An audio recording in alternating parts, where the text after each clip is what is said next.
Good morning, this is Johnny Thomas, and this is the Community Information Program. It's a program that we provide to you, the listener, about things and happenings and events and stuff coming up in the community. Well, today in the studio, I have someone that's running for office. Matter of fact, he's running for state senator in District 31. Is that correct? That's correct. This is Mike Canon.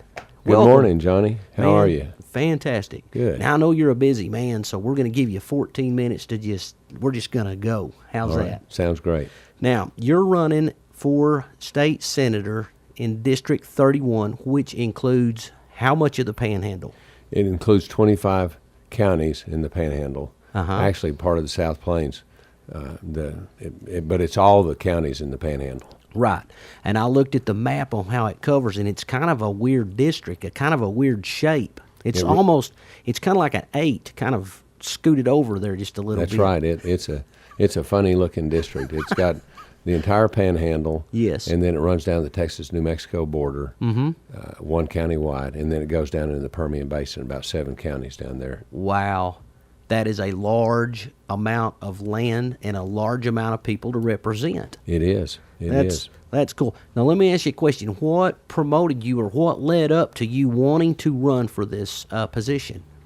Well, I am a guy that really is a private sector guy. I've spent my life in the private sector, except I was encouraged and actually did run for city council, and then I was encouraged once again after that to run for mayor of Midland, and I was elected to the city council, and then I was elected to the mayor, and I ran 2 terms.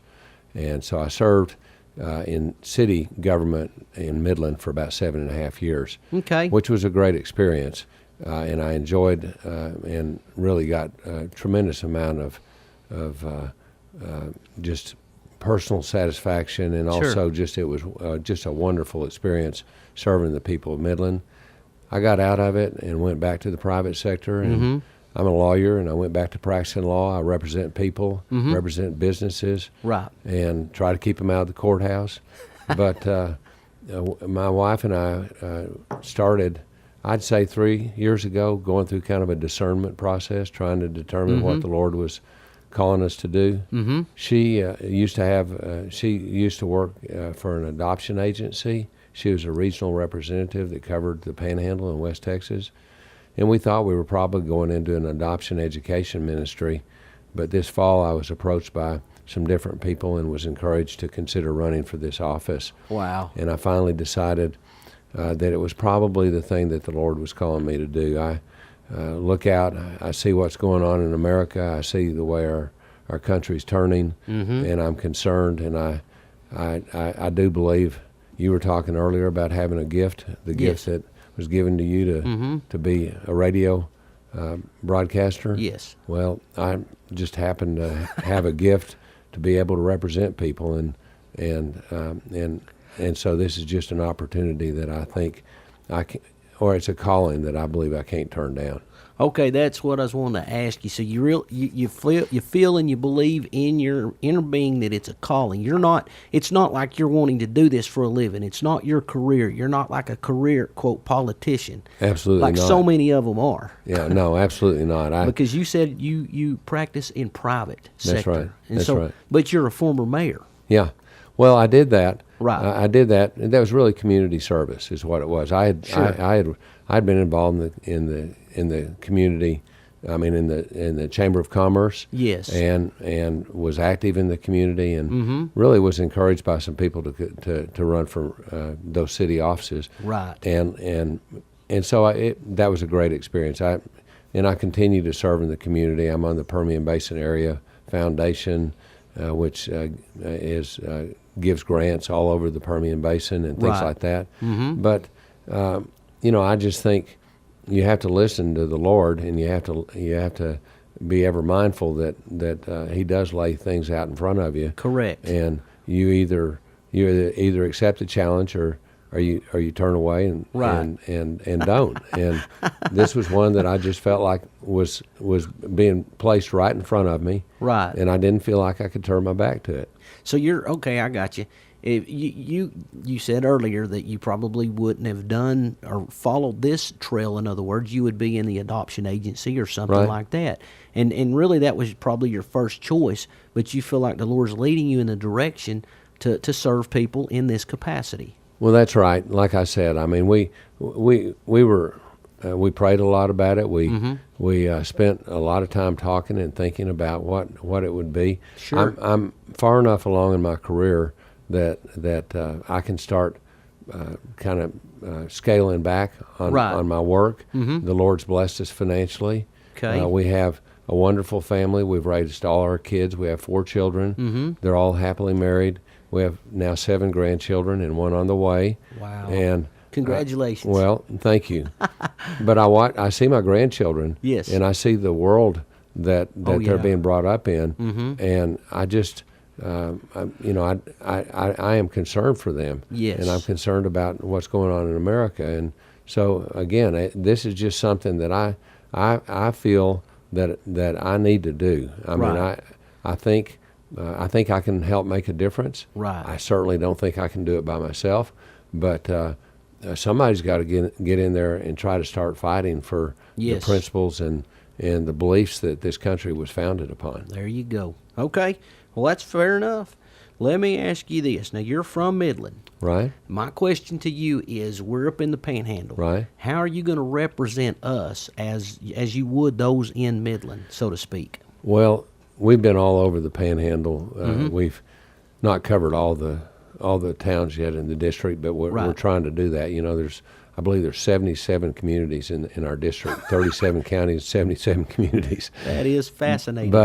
But we've been out there enough. I do have a sister lives in Claw, and I got a brother that lives down in Canyon, and nieces Okay. and nephews all over the place up here. Okay, so that's the key right there. Yeah. You have family up here. Oh yeah, so Okay. I know the Panhandle, Right. and actually am involved in a business, a bank up here that we started down in Midland, but we have a branch up here, so I keep up with what's going on up here anyway. Gotcha. But to me, representation is not so much where you're from. It's what you represent, and it's what your principles are. Right. Okay. And as I go out into the district and I meet people, right. you know, in Borger or Dalhart or Perryton or wherever, Yes. those people are just they're just regular people, Right. hardworking Americans that want to keep the government out of their life.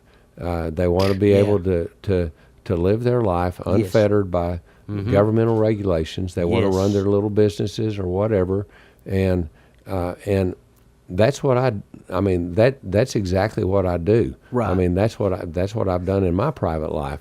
So to me, it doesn't matter if I'm from Midland or if I'm from Dalhart. Right. You know, the important thing is that I have the core common beliefs with these people, and I Gotcha. understand what their problems are. One of the things that people saw with me as mayor was that I knew how to get things done. I knew how to listen to people, and I was great at coming up with creative resolutions to problems. And the problems up here are just like they are down in the Permian Basin. Right. You're dealing more with agriculture up here, although you do have oil and gas up here, and you Oh, got yeah. oil and gas down there. But Right. but they're the same kind of problems. Sure. And they require creative minds and people that are principled to come up with resolutions and to be willing to fight for them. Well, I think one of the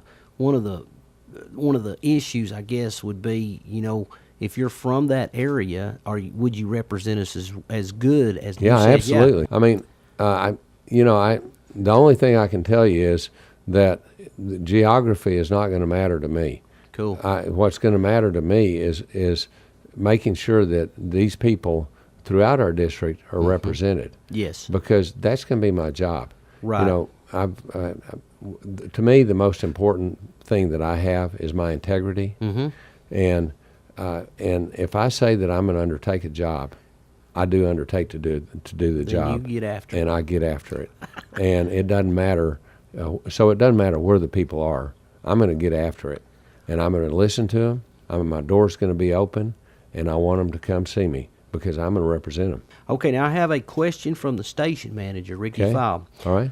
I asked him earlier. He's out of town, and I sent him a message. I said, "Hey, I'm going to interview Mike Cannon. What question would you have me to ask if he was here doing the interview?" Okay. This is the question. He's got 2 questions. He said, "What is your number one reason why we need to replace Kel Seliger? And do you consider yourself more conservative than Senator Seliger?" Yes. The answer to the second part is yes, I do. Substantially more conservative than him. And therein lies the answer to the first question. In my opinion, and if you look at his voting record, and if you look at the way he's rated by the different rating institutions that actually go to Austin and watch their voting, he is one of the most liberal Republicans that we have, and that's what his voting record is. He does not represent what the people in this district believe in. He has a different agenda, and that's not what my agenda is going to be. My agenda is going to be a good, true conservative representative of the people of this district, making sure that the Texas and American values that we believe in are adhered to. Things like trying to make sure that we have as much of our government as possible at the local level. I believe that the best government is the least government. Centralized government is not the solution. The best way to solve problems is at the local level. That's where people are most transparent. That's where you see how the money's being spent. That's where you can hold them the most accountable. Those are things that I believe in sincerely, and I think if you'll look at his record, you'll see that he really doesn't believe in that, and he doesn't really push for that. That's what the people of our district need, whether it's in water, transportation, education, agriculture, energy. You hit it all. Yeah. Every bit of it. Fiscal responsibility, all Right. those things. That's Okay. pretty cool. Let's lighten it up. We only have a few minutes left. All right. Who's your pick for the Super Bowl? You know, that's a great question. Let me see. I'm trying. Is Denver still in? Yeah, Denver. Okay, Denver's still Denver and Seattle. in. Denver and Seattle. Yes. You know, Pete, what's his name? The coach for Seattle. He's a great coach. But Peyton Manning's a great quarterback. Right. I think Peyton wins the game. So you're taking Denver. I think it's Denver. Okay. Yeah. Well, time will tell. Yeah. I've been so busy working on the campaign, I I hadn't know. even kept up with it. I know. That's okay. Hey, tell us your website, your Facebook page, all of that stuff in this last minute, how people can look Okay. you up. All right. If Okay. you would. Well, I've got a card here I'm going to give to you right now, Johnny. Okay, wonderful. But the card shows that our website is www.mikecannon.com, and Canon spelled like Canon camera. Yes. Canon. Yes. You can remember me by, they used to call me Cannonball. Okay. But it's Canon like Canon camera. Yes. And you can phone us at 432-254-5657. You can email us at MikeCannonForSenate@MikeCannon.com. And that would be for someone that would invite you, say, to the town, or invite you to a town meeting, or something like that. If folks are interested, because Right. I know you've got meetings you're going to be at and you're going to go to, but then you also said that there's areas where you've not covered yet. Right. So if anybody wants to contact Mike, you can contact him at MikeCannon.com, MikeCannonForSenate@MikeCannon.com. Or you can call us here at the studio, and we can pass that information to you as well. Well, thank you, Mike Cannon, for stopping in and sharing with us your heart and your feelings and all that good stuff. Johnny, thank you very much, and I appreciate it.